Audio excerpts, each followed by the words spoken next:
रहेगा। जय जगन्नाथ। बहुत बहुत धन्यवाद। श्री अखिलेश यादव जी।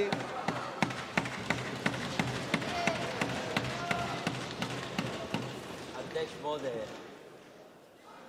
महोदय, मैं आपका धन्यवाद देना चाहता हूं कि इस महत्वपूर्ण विषय पे मुझे बोलने का मौका दे रहे हैं।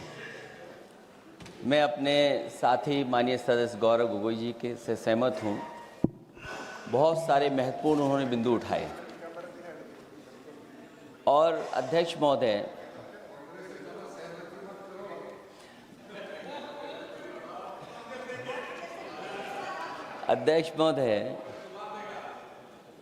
मुझसे ज़्यादा मेरे रिश्ते शायद हमारे विपक्ष के लोग ज़्यादा जान रहे हैं और जितना विपक्ष के लोग नज़र रखेंगे मैं समझता हूँ उतना रिश्ते और मजबूत हो जाएंगे। अध्यक्ष महोदय, मैं आंदोलन को बहुत दूर से देख रहा था और उस आंदोलन में जो जीत के बाद नारा लगा, एक नारा लगा अध्यक्ष महोदय, सरकार के खिलाफ नारा लगा कि सरकार को ये अहंकार था कि सरकार झुकती नहीं है, लेकिन उन्हीं नई पीढ़ी के लोगों ने ये वो नारा दिया कि झुकाने वाला चाहिए, सरकार भी झुकती है और सरकारों को झुकाना भी नौजवानों को आता है। सरकार झुकी और स्वीकार किया उन्होंने।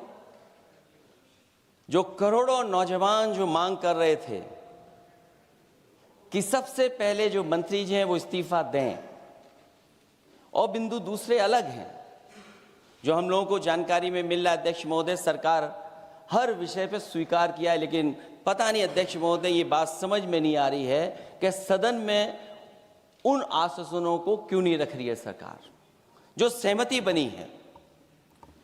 और उसके बाद अध्यक्ष महोदय, हम लोगों ने देखा कि जब मंत्री जी लौटे हैं, मंत्री नहीं रहे, उसके बाद सदन के बाहर उनका स्वागत किया गया। अध्यक्ष महोदय, जो स्वागत हुआ उसके लिए हमें कोई शिकायत नहीं है, लेकिन माननीय सदस्यों को कितनी बड़ी राहत मिली होगी, कितने बड़े संकट से बचाया उन्होंने। एक प्रधान जी को हटा करके प्रधानमंत्री बचा लिया आपने। और ऐसा अध्यक्ष महोदय आंदोलन किसी ने नहीं देखा जिस आंदोलन में नई पीढ़ी के लोग, कम उम्र के लोग निकल करके आ गए और जो नारे दिए गए। ये सरकार पिछले कई वर्षों से नकारात्मक प्रचार पर टिकी हुई थी, नकारात्मक राजनीति करती थी और न जाने कितने हजार करोड़ रुपए खर्च किए होंगे सरकार ने नकारात्मक राजनीति के लिए। लेकिन नई पीढ़ी को मैं बधाई देना चाहता हूं, उनके मनोबल को और उनकी एकता को, और जिस तरीके से उन्होंने प्रचार किया, अंततः सरकार को झुकना पड़ गया। भाजपा वचन नहीं देती, जुमला देती है। तो मुझे उम्मीद है कि सभी युवा नौजवानों का जो मांग की है उन्होंने, उन सभी मांगों को सरकार स्वीकार करेगी। और सरकार ये भी स्वीकार कर लिया होगा कि कोई दल मजाक में बना तो कितनी बड़ा दल बन गया। जो कोई चीज मजाक से शुरू हुई वो कितना सीरियस हो गई, और इतना सीरियस हुई कि हमारी सरकार लोकतांत्रिक हो गई कि जो उनको धरने पे बैठने दिया। सरकार लोकतांत्रिक थी कि उन्हें धरने पर बैठने दिया। हमने वो भी समय देखा है कि जहां पर धरने पर नहीं बैठने दिया, वर्षों वर्ष लोग बैठे रहे धरने पर, उनकी सुनी नहीं गई। इसी दिल्ली को घेरा था किसानों ने, और सरकार को लगा कि चुनाव आ गया तो सरकार ने तीनों काले कानून वापस ले लिए। जब सरकार घबरा जाती है, डर जाती है, तो सरकार स्वीकार कर लेती है। इसीलिए वो नारा मुझे अक्सर याद आता है कहीं कि झुकाने वाला चाहिए, सरकार भी झुकती है। जो विषय लाया गया है कि prevention of unlawful means act, सरकार को कम से कम ये बताना चाहिए था कि 2024 में जब ये लेकर के आए थे तो आज 2026 में कैसे पेपर लीक हो गए। और केवल गिनती के 1-2 पेपर लीक नहीं हुए हैं, ये ऐसा आंदोलन रहा जिसमें माँ बाप और नई पीढ़ी के लोग सब जुड़ गए। अगर हम ये माने कि 20 लाख बच्चों ने परीक्षा लिखी थी और उनके घर परिवार के सदस्यों को हम इसमें जोड़ दें, दादा दादी, माँ बाप और परिवार का कोई सदस्य, तो 5 लोग प्रभावित थे। और 5 गुणा 20, 1 करोड़ लोग नाराज हुए सरकार से। और अक्सर हम पॉलिटिकल लोग हैं, हम लोग जानते हैं जब कभी आंदोलन करते हैं तो कितनी तैयारी करानी पड़ती है, गाड़ियों का इंतजाम, खाने का इंतजाम और इंतजाम। लेकिन ये पहला आंदोलन देखा कि जिसमें माँ बाप भी जुड़ गए और कहा कि जाओ बच्चों आंदोलन करो, हम आपके साथ हैं। ये पहला आंदोलन ऐसा देखने को मिला है। और केवल दिल्ली में नहीं हुआ ये, केवल दिल्ली में नहीं हुआ ये। अगर ये बात गलत है, अगर ये बात अध्यक्ष महोदय गलत लग रही है तो देश के होम मिनिस्टर साहब को ले आइए, वो सब एक्सप्लेन कर देंगे।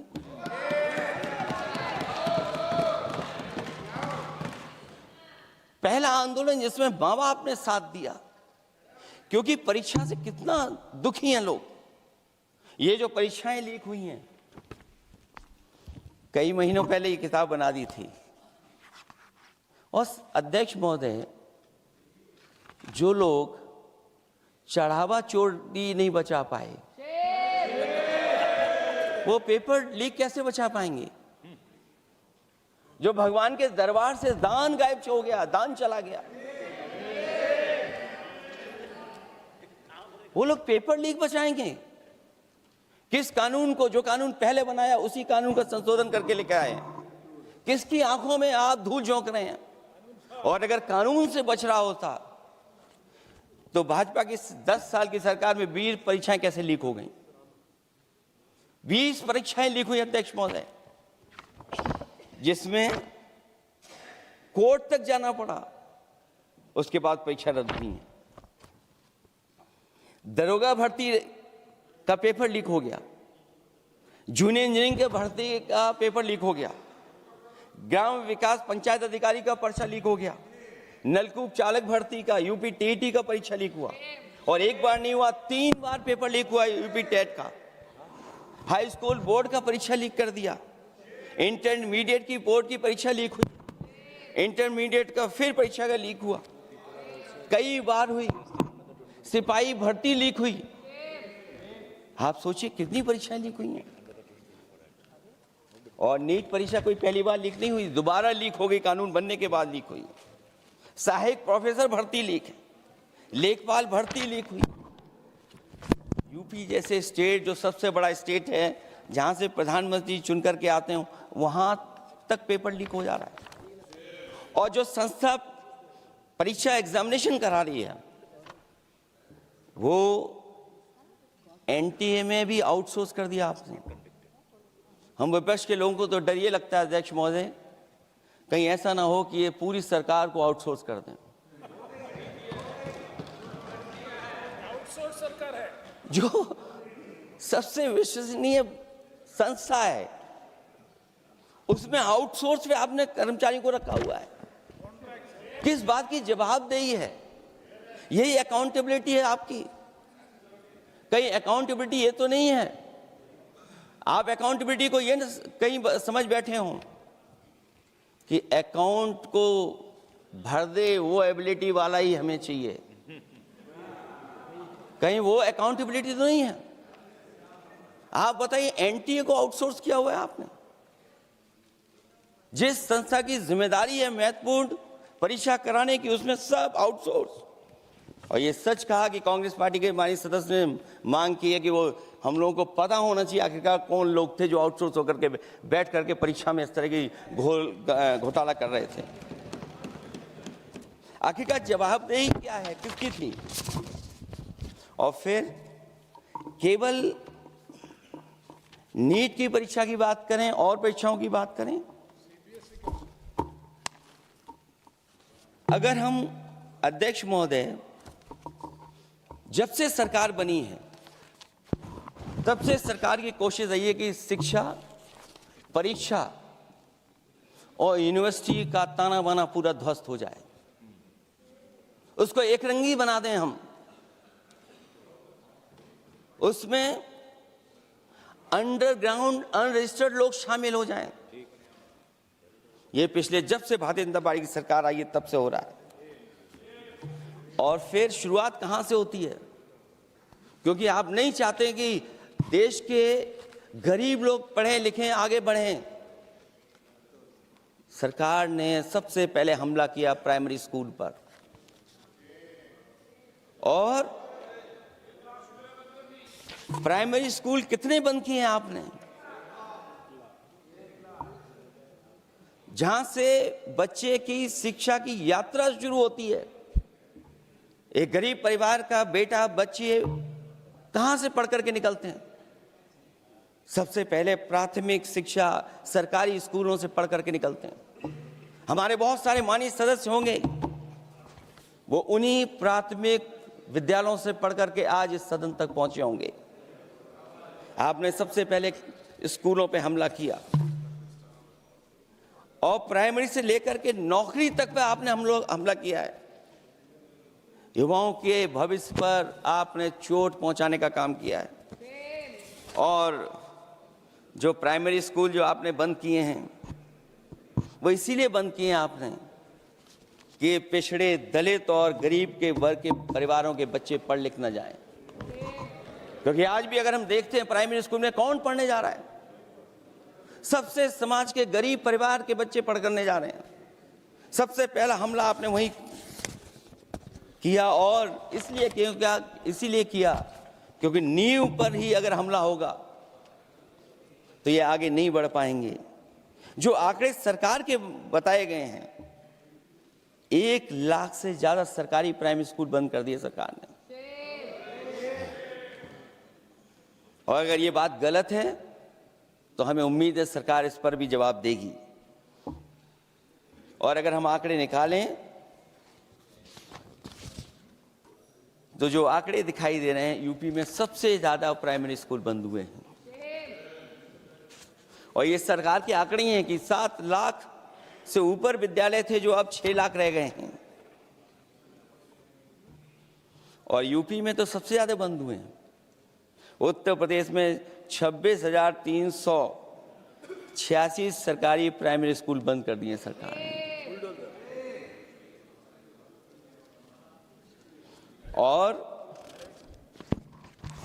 केवल प्राइमरी स्कूल बंद नहीं किए हैं, नौकरी पे भी हमला किया है। 69,000 शिक्षक भर्ती को लेकर के बड़े पैमाने पर घोटाला किया गया। और घोटाला इतना बड़ा है कि वो सभी कोर्टों में गए हैं और पिछले कई वर्षों से आंदोलन कर रहे हैं। कोई स्थान नहीं बचा अध्यक्ष महोदय जहां पर वो शिक्षक भर्ती के लोग न गए हों। मंत्रियों के यहाँ गए हैं, आंदोलन किया है, हाई कोर्ट गए हैं, सुप्रीम कोर्ट गए हैं।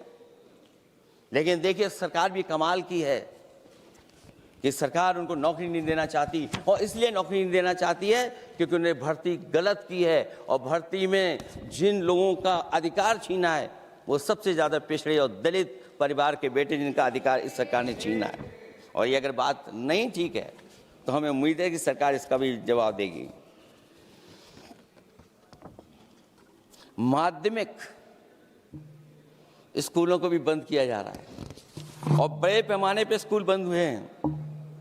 और जो बोर्ड की परीक्षाएं लीक हुई हैं, पूरे देश में बड़े पैमाने पर बोर्ड परीक्षाओं के पेपर लीक किए गए हैं।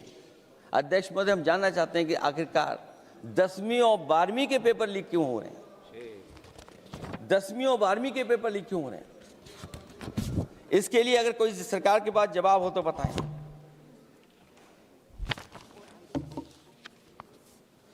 और जो बच्चियों ने जान दी है नीट की परीक्षा में, जब परीक्षा का पेपर लीक हो गया है, अध्यक्ष महोदय, मैं अपनी तरफ से, पार्टी की तरफ से और सभी की तरफ से उन्हें श्रद्धांजलि देता हूं। और हमें उम्मीद है कि सरकार उन बच्चों की मांग मानेगी जिन बच्चों ने ये शर्त रखी है कि उनके परिवार के लोगों को 1 करोड़ मुआवजा दिया जाए। जब उच्च शिक्षा में जिस तरीके से भर्ती हो रही है, अध्यक्ष महोदय, जो उच्च शिक्षा की भर्ती है उसमें जो अपॉइंटमेंट हो रहे हैं उनके बारे में तो क्या चर्चा करें कि जब संस्था पे सबसे ऊपर बैठा व्यक्ति ही अन्याय करेगा तो पूरी संस्था में अन्याय होगा। जब से ये सरकार आई है, जो बड़ी बड़ी संस्थाएं हैं उन सब संस्थाओं में एक रंगी लोगों को बैठा करके उन संस्थाओं को ध्वस्त करने का काम कर रहे हैं, और न केवल उन संस्थाओं को खराब कर रहे हैं बल्कि अध्यक्ष महोदय, उत्तर प्रदेश में एक स्वतंत्र सेनानी, उनके नाम पर यूनिवर्सिटी बनी, मौलाना जौहर यूनिवर्सिटी। यूनिवर्सिटी बनकर के तैयार हो गई। इन्होंने कोई सरकारी यूनिवर्सिटी नहीं बनाई, और अगर कोई प्राइवेट यूनिवर्सिटी बन भी गई है तो उसको भी हथौड़ा लेकर के तोड़ने की तैयारी कर रहे हैं ये लोग। ये नफरत की राजनीति कहां लेकर के पहुंचा देगी। और जब से बीजेपी की सरकार आई है तब से नफरत की राजनीति और दूसरे लोगों के साथ किस तरह का व्यवहार हो रहा है, उन्हें कहीं भी न्याय तक नहीं दिला पाई सरकार। और जब नौकरी की बात आ जाए तो अध्यक्ष महोदय, अग्निवीर भर्ती में भी जो हर साल में कितनी भर्ती होती थी, कभी 80,000 भर्ती हुआ करती थी, अब भर्ती केवल 10,000 हो पा रही है। आखिरकार अध्यक्ष महोदय, सरकार नौजवानों की पढ़ाई और नौकरी पे हमला क्यों कर रही है, और नौकरी पे हमला क्यों हो रहा है? जब आप ये कहते हैं कि हमारे नौजवान हमारी डेमोग्राफिक डिविडेंड बन करके आए हैं, कहीं यही नौजवान हमारी आपदा न बन जाए, इसके बारे में भी सरकार को सोचना चाहिए। और मैं ये जरूर कहना चाहता हूं कि अध्यक्ष महोदय, अगर शिक्षा अच्छी होगी, परीक्षा सच्ची होगी, तो तरक्की भी पक्की होगी। और ये तरक्की नहीं चाहते हैं, इसीलिए शिक्षा पर और परीक्षा पर हमला कर रहे हैं। मैं इन्हीं शब्दों के साथ अध्यक्ष महोदय आपका धन्यवाद देता हूं।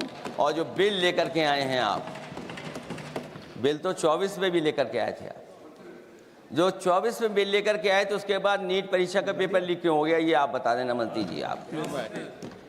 आपको एक कानून बनाने के बाद दूसरा कानून बनाना पड़ रहा है, ये क्या वजह है? और आपको मंत्री जी का स्वागत इसलिए करना पड़ रहा है कि आपको संकट से बचा लिया। और अगर अखिलेश जी तो समाजवादी है। मैं पूछना चाहता हूं कि छात्रों का आंदोलन के बाद सरकार उनका बात सुन के पार्लियामेंट में बिल लेके आता है, ये अच्छा है? या जो आंदोलन होता है तो उसको कुचलने के लिए देश में इमरजेंसी लगा देता है, वो अच्छा? आप बता दीजिए।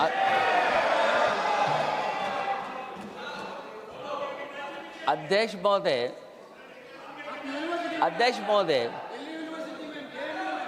महोदय, मैं इमरजेंसी को तो नहीं देखा हूं, लेकिन इमरजेंसी में क्या क्या हुआ है वो अभी दिल्ली की राजधानी में भी देखने को मिल गया है। आंसू के गैस के गोले और लकड़ी में लगा हुआ कुछ कील का और कांटे की चीजें, उस समय करंट नहीं लगाया जाता था, इस बार करंट लगाया गया है। तो ये इमरजेंसी के बराबर ही हुआ है हमला, कम नहीं है। इमरजेंसी से कम अन्याय नहीं कर रहे हैं आप लोग। और याद करिए अध्यक्ष महोदय, अगर इमरजेंसी इन्हें याद आ गई है, अगर इमरजेंसी अध्यक्ष महोदय इन्हें याद आ गई है तो इमरजेंसी के बाद भी परिवर्तन हुआ था, और हमें भरोसा है कि इसके बाद भी परिवर्तन होगा। और अध्यक्ष महोदय, मैं आखिरी में कहना चाहता हूं, कानून से नहीं, नियत साफ होगी तब नीट का परीक्षा साफ होगी। सवाल कानून का नहीं है, आपकी नियत साफ नहीं है।